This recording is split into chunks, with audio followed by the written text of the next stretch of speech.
नमस्ते मित्रों, फिलोवाणी के एक अत्यंत विशेष और गहन सत्र में आपका स्वागत है। आज हम उस विषय की अनंत गहराइयों में उतरने जा रहे हैं जिसे मानव चेतना का अंतिम शिखर माना जाता है। एक ऐसी शक्ति जो आपके भीतर ही विद्यमान है, लेकिन वो एक गहरी निद्रा में है। हम बात कर रहे हैं कुंडलिनी की। अक्सर लोग पूछते हैं कि कुंडलिनी क्या है? क्या ये कोई जादुई ऊर्जा है? सच तो ये है कि कुंडलिनी वह ब्रह्मांडीय बुद्धिमत्ता है, वह कॉस्मिक इंटेलिजेंस है जो आपके भीतर बीज रूप में छिपी है। जैसे एक छोटे से बीज के भीतर एक विशाल वटवृक्ष छिपा होता है, वैसे ही आपके भीतर वह परमात्मा, वह अनंत चेतना छिपी है जिसे योगियों ने कुंडलिनी का नाम दिया है। इस यात्रा की गहराई में उतरने से पहले हमें अपने सूक्ष्म शरीर की बनावट को समझना होगा। योग विज्ञान हमें बताता है कि हमारा शरीर केवल वही नहीं है जो आईने में दिखता है।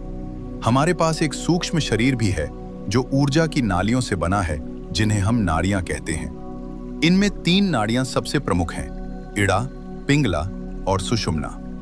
इड़ा शीतलता और स्त्रीत्व का प्रतीक है, पिंगला तर्क और पुरुषत्व का।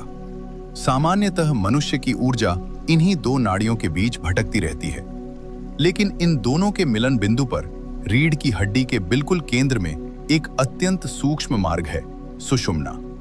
कुंडलिनी इसी सुषुम्ना के भीतर से ऊपर उठने की प्रक्रिया है। जब तक यह ऊर्जा मूलाधार चक्र में सोई है, व्यक्ति केवल भोजन, निद्रा, भय और सुरक्षा की आदिम चिंताओं में फंसा रहता है।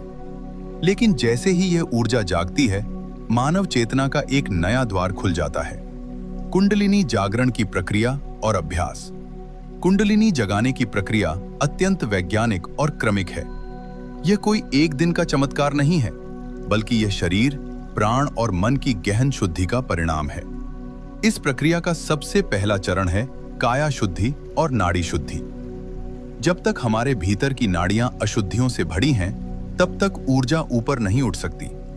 इसके लिए प्राणायाम को सबसे शक्तिशाली साधन माना गया है, विशेष रूप से नाड़ी शोधन प्राणायाम, जहां हम अपनी सांसों के माध्यम से इड़ा और पिंगला के प्रवाह को संतुलित करते हैं।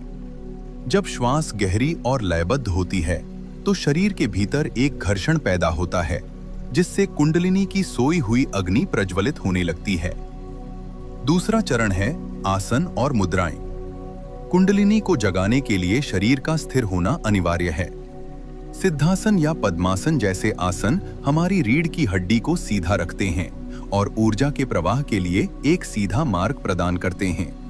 इसके साथ ही बंधों का अभ्यास किया जाता है, जैसे मूल बंध, उड्डयन बंध और जालंधर बंध।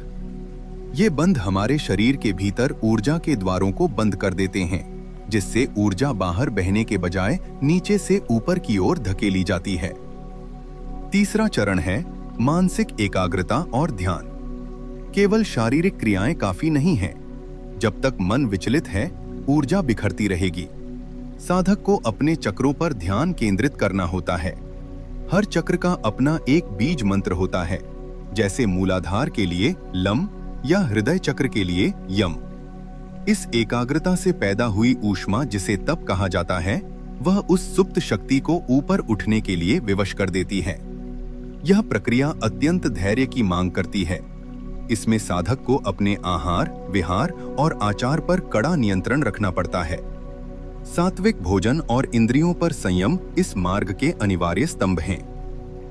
ओशो का क्रांतिकारी दृष्टिकोण, तकनीकी मार्ग बनाम सहज मार्ग। अब यहाँ ओशो के क्रांतिकारी विचारों को समझना भी जरूरी है। ओशो ने कुंडलिनी को एक नया और आधुनिक आयाम दिया। वे कहते हैं कि कुंडलिनी एक तकनीकी मार्ग, टेक्निकल पाथ है। यह वैसा ही है जैसे पहाड़ की चोटी पर पहुंचने के लिए कोई बिजली से चलने वाली लिफ्ट का इस्तेमाल करे। यह मार्ग तीव्र है, शक्तिशाली है, लेकिन इसके अपने जोखिम हैं। ओशो ने एक बहुत ही रहस्यमयी बात कही। वे कहते हैं कि कुंडलिनी जागरण कोई अनिवार्य शर्त नहीं है। ओशो के अनुसार गौतम बुद्ध ने कुंडलिनी के मार्ग से यात्रा नहीं की थी। बुद्ध का मार्ग सहज मार्ग था, जिसे विपश्यना कहा गया। बुद्ध ने चक्रों को जगाने या ऊर्जा को जबरदस्ती ऊपर खींचने की कोई कोशिश नहीं की। उन्होंने केवल साक्षी भाव यानी शुद्ध जागरूकता, प्योर अवेयरनेस का सहारा लिया। ओशो समझाते हैं कि कि यदि आप केवल जागरूक हो जाएं, यदि आप अपने विचारों और अपनी सांसों के प्रति पूरी तरह सजग हो जाएं, तो आप बिना किसी चक्र को छेड़े सीधे उस परम लक्ष्य को पा सकते हैं। बुद्ध का मार्ग शांत झील की तरह है, जहां कोई हलचल नहीं है। ओशो ने स्पष्ट किया कि कुंडलिनी मार्ग उन लोगों के लिए है जो बहुत ऊर्जावान हैं, जिनके भीतर दमन बहुत ज्यादा है और जिन्हें एक झटके की जरूरत है। लेकिन बुद्ध जैसे शांत स्वभाव के लोगों के लिए सजगता ही काफी है। ओशो कहते थे कि कुंडलिनी की चर्चा इसलिए ज्यादा होती है क्योंकि इसमें कुछ अनुभव होता है, शरीर में कंपन होता है, बिजली दौड़ती है, जबकि सहज मार्ग इतना मौन है कि उसमें अहंकार को रस लेने के लिए कुछ रोमांच नहीं मिलता। ओशो का मानना था कि आधुनिक मनुष्य का मन इतना ज्यादा भरा हुआ है कि वो सीधे सहज मार्ग पर नहीं चल सकता।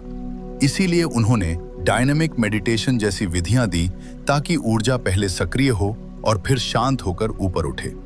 लेकिन उनका अंतिम संदेश यही था कि ऊर्जा का जागरण लक्ष्य नहीं है, सजगता लक्ष्य है। यदि आप बिना कुंडलिनी जगाए भी पूरी तरह जागरूक हो सकते हैं, तो आप बुद्ध होने के उतने ही करीब हैं जितना कोई महान योगी। सावधानी और मानसिक असंतुलन का खतरा। लेकिन मित्रों, फिलोवाणी पर हम हमेशा इस मार्ग की चुनौतियों की भी चर्चा करते हैं। कुंडलिनी का मार्ग जितना दिव्य है, उतना ही खतरनाक भी। यदि आप बिना तैयारी के इसमें कूद पड़ते हैं, तो सबसे बड़ा खतरा मानसिक असंतुलन, मेंटल इम्बैलेंस का होता है। जब ऊर्जा का एक बहुत बड़ा रेला आपके मस्तिष्क की उन कोमल कोशिकाओं की ओर बढ़ता है जो अभी तैयार नहीं है, तो आपका नर्वस सिस्टम इसे झेल नहीं पाता। ये वैसा ही है जैसे किसी पुराने तार में हाई वोल्टेज बिजली छोड़ दी जाए, तार जल जाएंगे। ठीक यही हमारे स्नायु तंत्र के साथ होता है। बिना मानसिक शुद्धि और नाड़ी शोधन के जब यह ऊर्जा ऊपर उठती है, तो साधक का मानसिक संतुलन पूरी तरह बिगड़ सकता है। इसे साइकोसिस या कुंडलिनी सिंड्रोम कहा जाता है। साधक को मतिभ्रम या हेलुसिनेशन होने लगते हैं। उसे ऐसी आवाजें सुनाई दे सकती हैं या ऐसे दृश्य दिखाई दे सकते हैं जो दूसरों के लिए मौजूद नहीं हैं। वह वास्तविकता और कल्पना के बीच का अंतर भूल जाता है। कई बार साधक गहरे अवसाद, डिप्रेशन या हिंसक व्यवहार की स्थिति में जा सकता है, क्योंकि उसका मन उस ऊर्जा के भारी दबाव को संभाल नहीं पा रहा होता। इसीलिए प्राचीन ऋषियों ने यम और नियम यानी नैतिक अनुशासन पर इतना जोर दिया है। जब तक आपका चरित्र शुद्ध नहीं है, जब तक आपके भीतर करुणा नहीं है, तब तक इस महाशक्ति को जगाना आत्मघाती हो सकता है। निष्कर्ष: कुंडलिनी जागरण का असली उद्देश्य कोई जादुई शक्तियां पाना नहीं, बल्कि अहंकार का विसर्जन है।